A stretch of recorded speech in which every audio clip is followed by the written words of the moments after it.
Richard McKinnon is a planning commissioner who has lived in Santa Monica 14 years.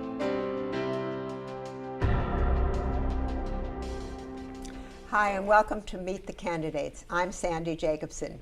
Now we are speaking with Richard McKinnon. Richard, thank you so much for joining us. Thank you. If elected, how would you decide which development agreements to support? And what criteria would you use? I'm skeptical about all development agreements.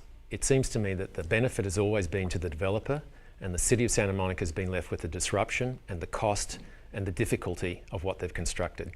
At the moment, the 35 development agreements would line Ocean Avenue with tall towers that are hotels. I will not vote for those. I would not vote for a 148-foot building in the middle of town. And I believe all the rest of them have to be put through the scrutiny. Do they match the city we want? Do they produce a livable, scalable city? At the moment, what we see are buildings that are too tall, they've got too much in them, they've got too small apartments, they don't have natural light. That is unacceptable. When the LUCE was adopted in 2010, LUCE is? The land use and circulation element, it was suggested that we would have predictable, evolving city, that all development would be within limits that people would understand. That has not happened. And we need to move to get control of that process and make a development agreement extremely rare, to the point where you can count on the fingers of one hand the number of times it comes up per year. Okay, how would you as a member of the City Council work toward the cultural shift we have going on in transportation?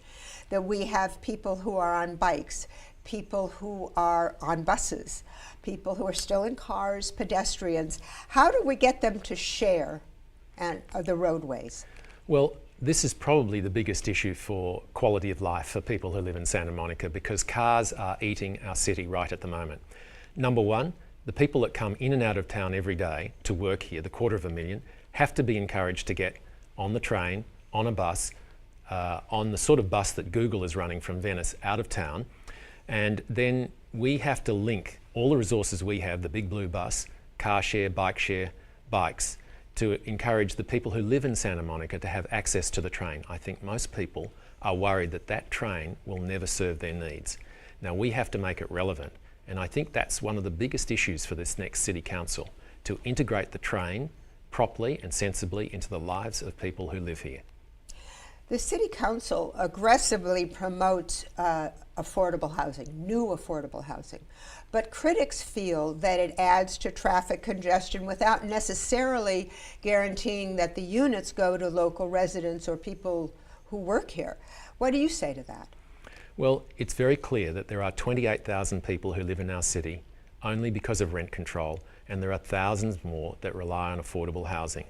And what is affordable in Santa Monica is really not what would be affordable in the rest of America. People need affordable housing to live in our city because it's so expensive.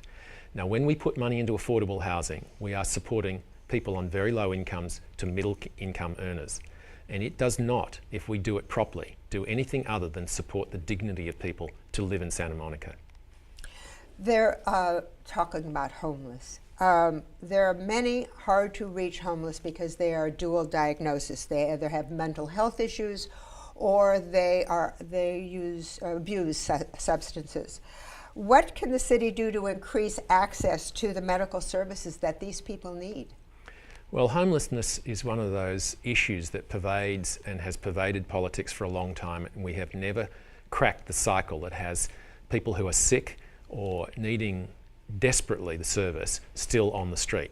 So I favour taking people and offering them housing and clustering social services and medical services around them in an effort to break the cycle of homelessness. Unless we do something dramatic and intervene quickly and decisively, this will continue. Okay, what's the main reason why any of our viewers should vote for you?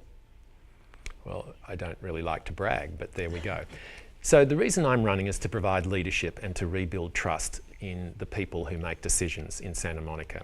And I have a very clear record on the Planning Commission of carrying out what I say I will do and providing leadership on development issues, in returning back to residents a trust and a faith that their judgment is reasonable and worthwhile.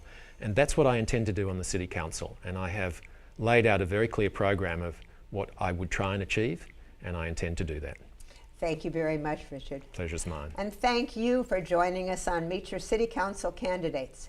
You can check out all of our interviews on smvote.org, but most important of all, go out and vote.